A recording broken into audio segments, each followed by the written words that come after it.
How do you rewire your brain so that you can start not only seeing the wins in your life, but actually just simply winning more? That's what we're going to be talking about on today's Speak and Get What You Want podcast with the great Summer Davis. Summer, great to be with you again. Thank you. So happy to be here. I'm excited to be here and to talk about these things today. Well, and Summer, last time we were together, we talked about, you're wired to actually look at what's wrong in your life rather than celebrating the wins. And we all know the phrase that's quoted by, I don't know, it's attributed to a bunch of different people, but where the focus goes, the energy flows, right? And so Yes. we sometimes focus on what's wrong rather than focusing on what's right, and we end up getting a lot more wrong than we get right. So how do we fix this so that we can just simply live a more abundant life? So I love that we're talking about this today because this is something that I has just been life changing for me. This little tidbit that I'm going to teach you right now literally changed my life. And when I teach this, people are like, biggest aha moment. It's such an aha moment. So what I want to share with you is one of the biggest reasons, or one of the biggest things that's holding us back, is it's just a part of our brain that we don't understand yet. And this part of our brain is called your primitive brain. Now, have you ever seen the movie The Croods? No, I know I haven't. My kids have, but I have not. I Okay, know. I'm going to give you a little homework assignment. Go and watch The Croods when we're done here. But I think most of your listeners, maybe a lot of them, have seen the movie The Oh, I'm Croods. sure So of it. just imagine Grug, the dad. He's the dad in The Croods, and he lives in fear. And he doesn't want to leave the cave. He keeps his family locked up in a cave. He doesn't want them to go out because there's danger outside of the cave, right? Mm. There's animals, there's fire, there's darkness, there's all of these things that he's afraid of. And he's just trying to keep his family safe. So he's not a bad guy. He's a great guy. He loves his family, but he's just trying to keep them safe. And so he's controlling all these situations and he's hiding them and this is exactly what our brain is trying to do. Our brain is wired for survival. And so it's just trying to keep us safe. And so sometimes it lies to us and it says things like, you can't do that. You're not good enough. Other people can do it, but you can't. Or even as far as, let's talk about 20 and 30, right? Like, you're not capable of doing that job. You can't walk into that interview and nail the interview. You're not qualified enough, or whatever it Wait, is that our brain is telling us. okay, so that's a normal response for everyone like that is thinking to themselves, I'm not good enough. Most people are having those exact thoughts, is what you're saying. Yes, and there's a reason for it. It's your brain that's trying to keep you safe. Hmm. What your brain wants you to do is it wants you to go in your bedroom and lock the door and climb into your bed and never get out. That's what it wants you to do because it's trying to avoid negative emotion. Hmm. Okay? Am I frozen? I look frozen on my screen. Oh, no, you're great. You keep Okay, going. okay, No, sorry. you're Okay. great. Okay, so your brain is just trying to keep you safe. It's trying to help you avoid negative emotion.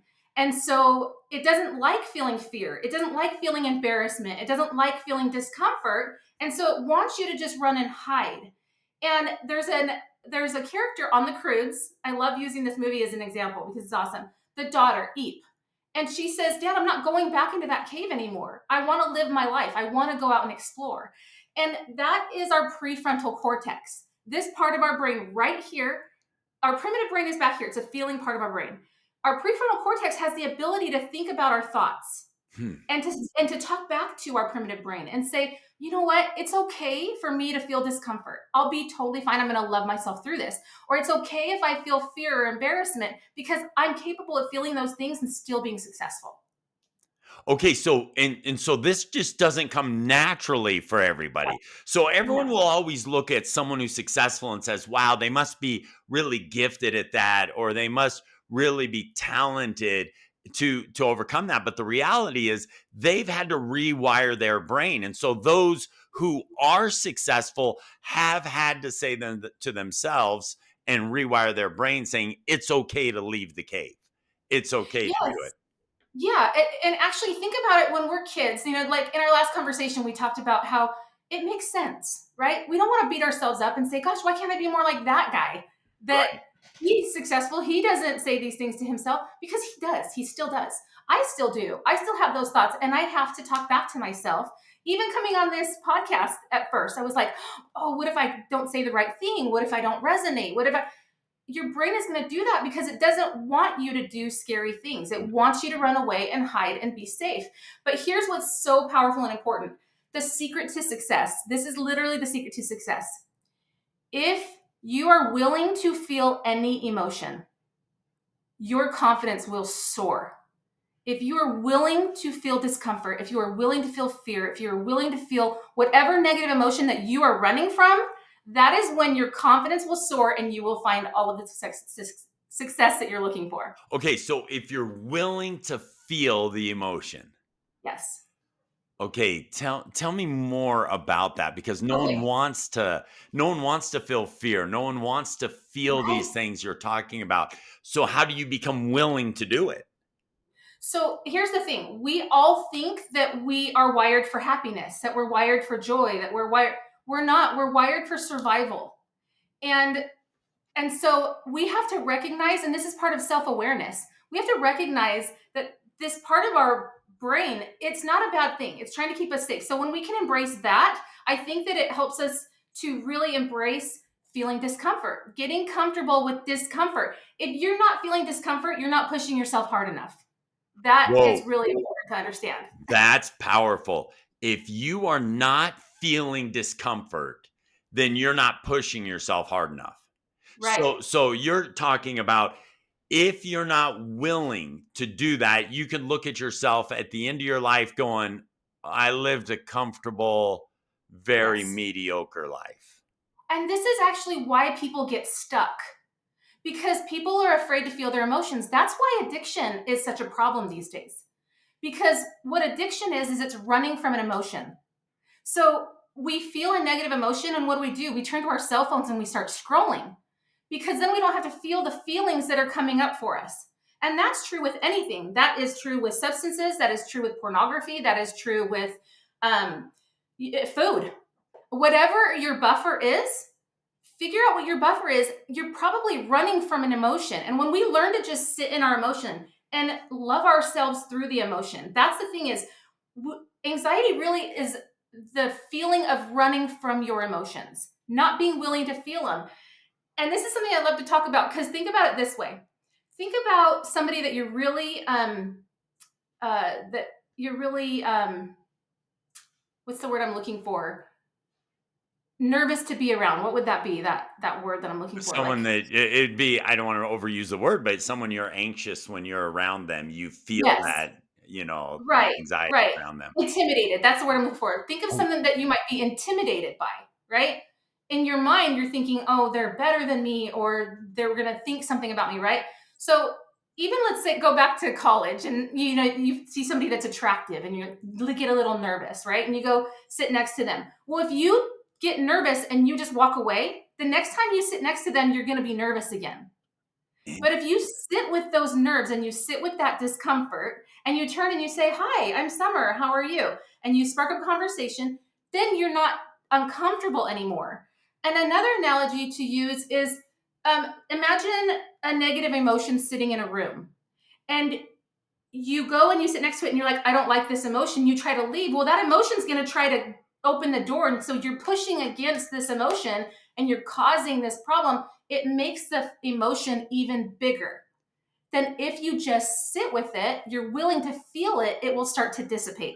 Well, and that goes back to Malcolm Gladwell's 10,000 hour rule, where he says, in order for you to become great at something, you have to do it for 10,000 hours, right? So you're saying you have to, if you want to be a phenomenal public speaker, you have to spend 10,000 hours public speaking, because you have to marinate in those emotions to allow you to master them.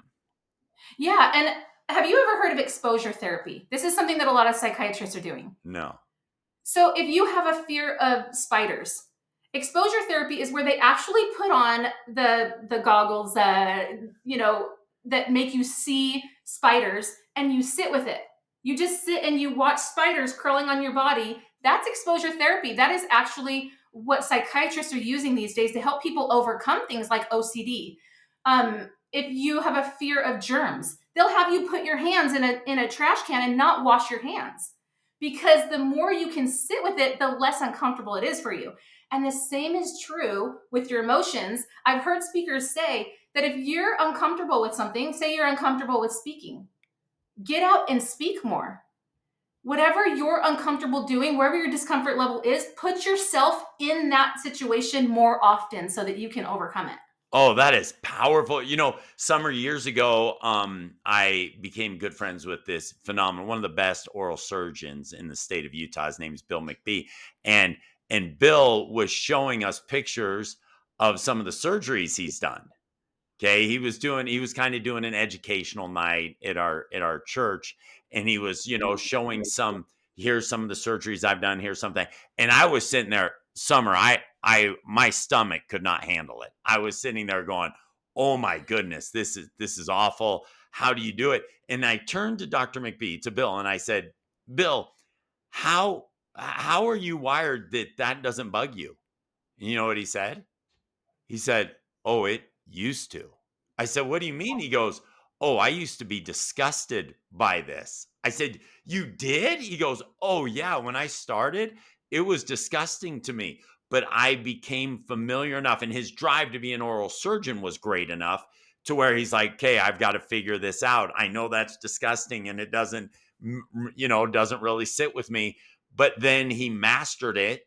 And now he's this phenomenal oral surgeon. And people would look back at Dr. McBee now, as he's had this phenomenal career, and say, "Oh, must have been lucky for him to be able to really be able to do those kinds of surgeries." No, it wasn't luck. It was his drive in him telling himself, "Okay, I've got to get over this. I've got to get over this. I've got to get over this." And I love that insight that you just shared. This episode is brought to you by 10 Days to Create Clarity, a breakthrough course inside the Speak and Get What You Want Academy. If you've ever craved more meaning, more momentum, but not knowing where to start, well, you're not alone. The problem isn't motivation, it's clarity. These 10 days give you exactly that. Simple direction, real confidence, and clear next steps. You know exactly what you want, make decisions without second guessing, go from drifting to taking action, and align your life with what actually matters. And you'll feel a real shift fast. If you're tired of scrolling, stuck, or waiting for life to make sense, stop waiting. Join the Speak and Get What You Want Academy and start the 10 Days to Create Clarity course today. Go to speakandgetwhatyouwant.com. Yeah, and that's what I think, that there's a lot of misinformation out there thinking that what you're good at is just whatever you are good at, that's what you can do. And it's like, no. I know somebody, I was really impressed by a speaker when I was a teenager, spoke and said, when I was a kid, I had the biggest fear of speaking. I was asked to give a talk in church and I was petrified and I stuttered a lot and I had this problem. And he said, I never wanted to be in that position again. And so I decided I was going to overcome this, and now he is a public speaker. He goes out and he speaks for a living. And it's because he didn't run from it. And I love Dr. Daniel Amen. He's a brain health doctor. And I'm actually certified as a brain health coach as well through his program. And that's why I love learning about your brain. And he says that when you feel discomfort, when you feel anxiety, when you feel something like that, don't let it take over. Sit in it. Do not run from it. Make sure that it's something that you expose yourself to and that you're not running from. And this generation, there's a book called The Anxious Generation. And it talks about how this really is a pandemic, that we have this idea that we're supposed to feel comfortable all the time, right? And so when we don't, we use our buffers. And really, social media is a big buffer that we're turning to not feel this discomfort, but it's actually creating more discomfort. That's what we need to understand, is when we run from discomfort, it's actually creating more discomfort in your life. Isn't that interesting? Summer, and by the way, this just generation of these 20 and 30-year-olds are some of the most talented, gifted Oh, people I've ever seen. And yes. when those in their 40s and 50s and even early 60s are critical, they need to remind themselves that they raised that generation. And so, and when you said, you know what, they don't want their children to hurt, they don't want them to be uncomfortable. Well, those of us as parents that are rearing this younger generation, sometimes it's hard as a parent, right? Like, so my Yeah. wife has a policy that if you forget a homework assignment, okay, and you call home and say, "Hey, can you bring that to school for me?" She goes, "I will bring that, but what are you going to do for me?" Meaning, I need, and so she'd call and say, "Perfect, I need the refrigerator cleaned today." And they'd be like, "Well, I don't want to clean the refrigerator." And she goes, "Yeah, but I don't want to bring your homework. So, what do you want to do?" And we've had some children that say, "Never mind." But then there's some kids that are like, "All right, I'll clean the garage," or whatever it is that they have to do. Because she's like, "Look, I'm feeling pain. You need to feel some inconvenience and pain as well, right?" And so, and for me, that was something that was harder for me to do, right? I'd just be like, "I'll run it down to you," and go to the school and say, "Here, I'm here to enable my children," because having experiencing pain is something parents run from. It's something young adults run from. We all do, and Yeah. I love how you've couched this and coached this to where it's something you need to marinate in and go, okay, how am I going to become better because of it?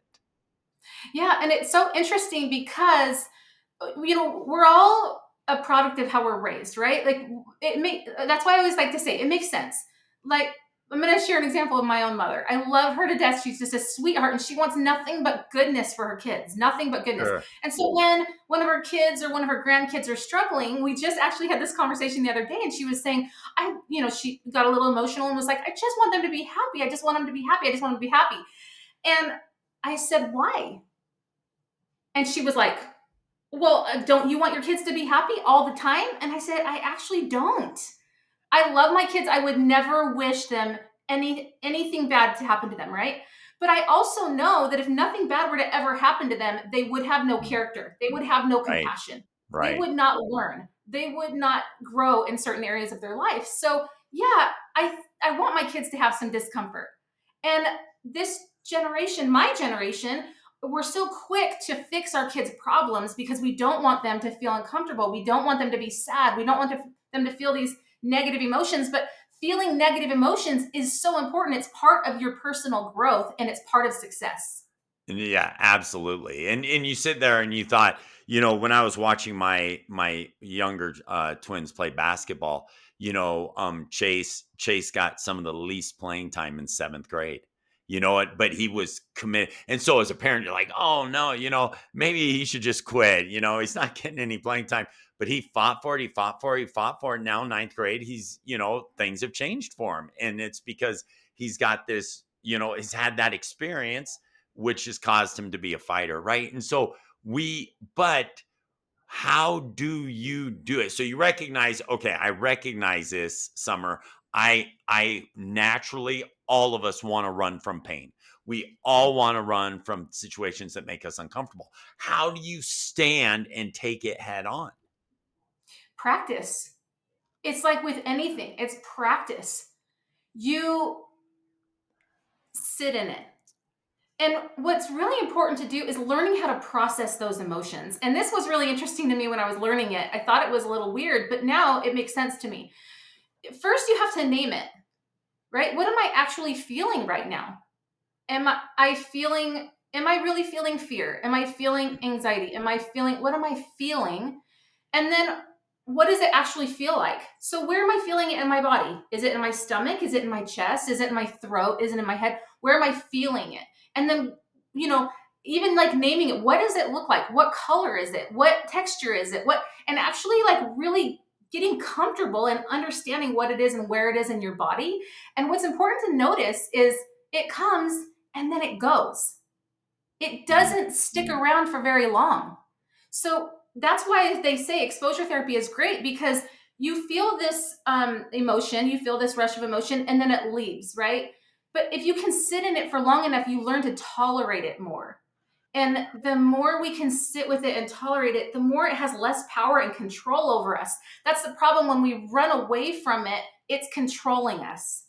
But when we can sit in it, it has no power in our lives. That's when we thrive. When we really learn to experience emotion and not be afraid of it and not run from it, that is when you're going to start thriving in your life. Mm. And here's another really important thing to understand about emotion.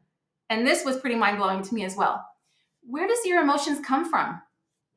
When you learn where your emotions come from, then it's really easy to sit with it. Your emotions come from your thoughts.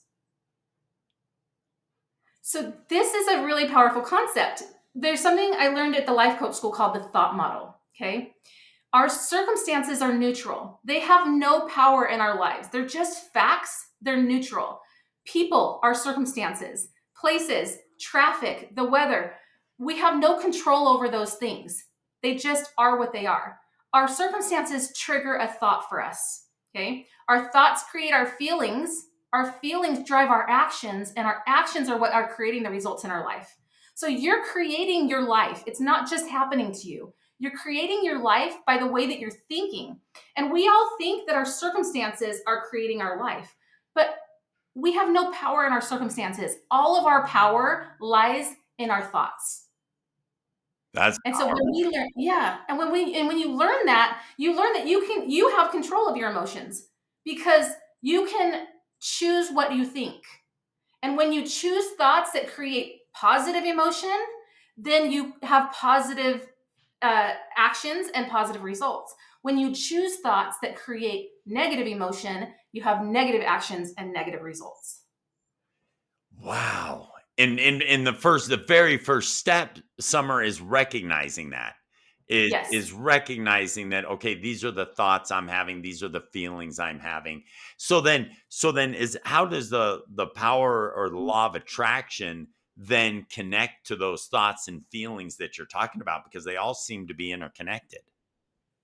Absolutely. And that's the one thing that I didn't understand that I think changed my life the most is seeing the connection there. A lot of us are walking around thinking that our life is just happening to us, but it's not. When you make the connection that you're creating your life by what you're thinking, it changes everything. And the fact that you can choose your thoughts. I love the saying, your thoughts Stop, wait, are back up real quick. yeah, yeah. You are creating your own life and you don't Yes. even realize it at times. Mhm. That's a Yep. powerful statement. You are It is. creating your own life through the thoughts that you have Yes. that are governing your actions. But go ahead. I cut you off there, but that was so powerful. Keep going. No, I love that you did because let's take a minute there. Sometimes these things I teach it all the time, but I forget that when I first learned it, it was mind blowing to me. And so sometimes I kind of skim right past it when it does need a minute Right. to sit in this. So one thing in regards to this that if you have this visual might help you. We have 60,000 thoughts in a day. Okay? 60,000 thoughts in a day. When I heard that statistic, I was like, I don't, not me. I don't have 60,000. Yes, you have 60,000 thoughts in a day. And they're just sentences running wild in your brain, causing all sorts of havoc. Okay. And you don't even realize it. I love this analogy of it's like a toddler in your brain running around. What does a toddler do unsupervised? They stick knives in light sockets and they run around with a knife in their hand, right? They're causing havoc. You have to learn to babysit the toddler. You have to learn how to supervise the toddler in your brain. When you learn to do that, that is when everything changes. When and you asked for three things to how we can do this, right? Right. How can we learn to do this? Number one, a thought download. Okay.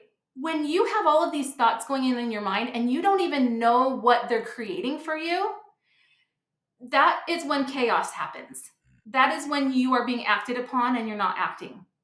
But when you can take every single thought out of your head and put it down on a piece of paper, your brain can actually look at what's happening, right? Powerful. Yeah, when it's just all floating around in there, we don't know what it's doing. Right. But when your brain has a chance to look at it and say, oh, this thought is actually helping me. This is Right. a really great thought. I'm going to put this on my mirror and say it to myself every day. Right.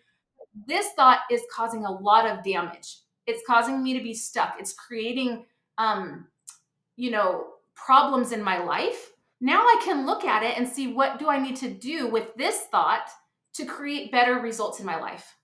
Mm. That's So fantastic. That is fantastic. that is one thing. in order to challenge these thoughts. So I like to use these in conjunction with each other. So I say, do a thought download and get everything out of your brain and take a look at what we're dealing with. Okay. Circle the things that are good and underline the things that are causing you harm. Now take those things that are causing you harm and do what's called the 5-question turnaround. Again, this is something I learned from Dr. Amen. Number 1, is this thought actually true? 9 times out of 10, it's not even true. It's something that your primitive brain is telling you to try to keep you safe. Right. And so you just say, no, this actually isn't even a true thought. But some people will say, no, it is true. It is true. Okay, next thought. What is this thought creating for me? Is it causing me to withdraw? Mhm. Is it making me pull back? Is it making me hide? Is it creating anxiety? Is it creating depression? What is it creating for you? The third question is, how would I show up in the world if I never had this thought? Yeah. Isn't that so interesting? Yeah. We don't really ever think about how we would show up differently if we thought differently. This opens up our mind to possibilities, possibilities in our life. And so that is a really powerful question. How would I show up differently if I wasn't thinking this way? Number 4 is, what's the opposite of this thought?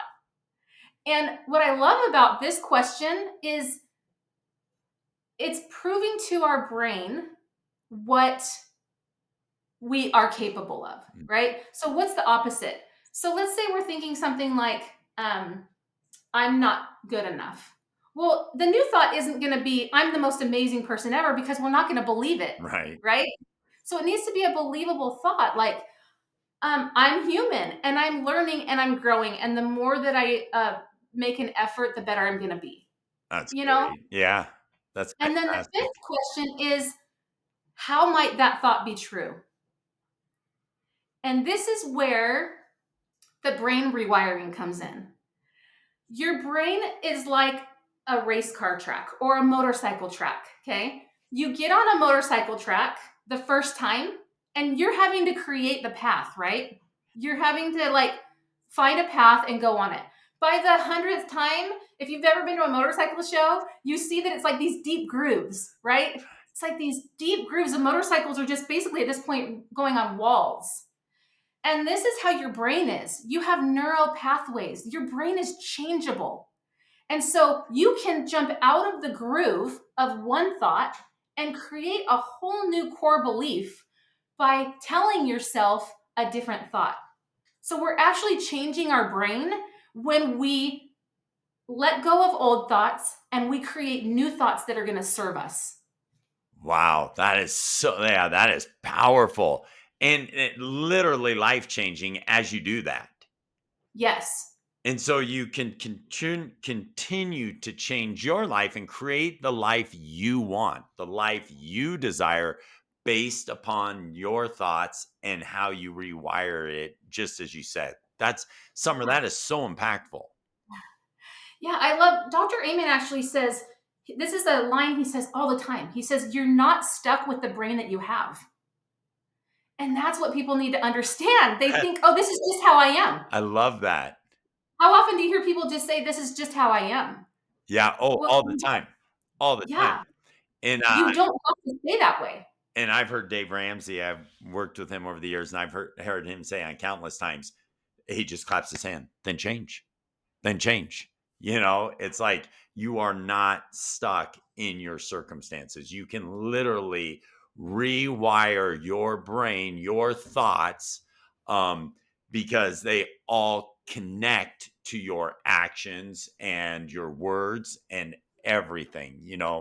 There's an Yeah. individual, his name was Benjamin, who said, that I didn't know his last name, but he said that this much I can tell you, that if you do not watch your thoughts, your words, and your deeds, right? You have to watch your thoughts, your words, and your deeds. Because if you're not watching them, like you said, Summer, they just cause havoc in your mind. You have to watch them. It's so true. That is so, It's so true. so powerful. Okay, so Summer, last time we were together, we had 5 questions. We got through one. This time we said, let's just get through 3 questions. We got through one. We're gonna have to do this again, Summer, to get into the. We're making a lot of progress, but not answering all the questions. So what you shared though was extremely insightful and powerful. And I learn so much from you every time you come on. Thank you so much. Thank you for having me. Absolutely. Thanks for being on, and we'll have you on again. Thanks, Summer. Okay, perfect. Thank you. Have a great day. You too. Bye now. Okay.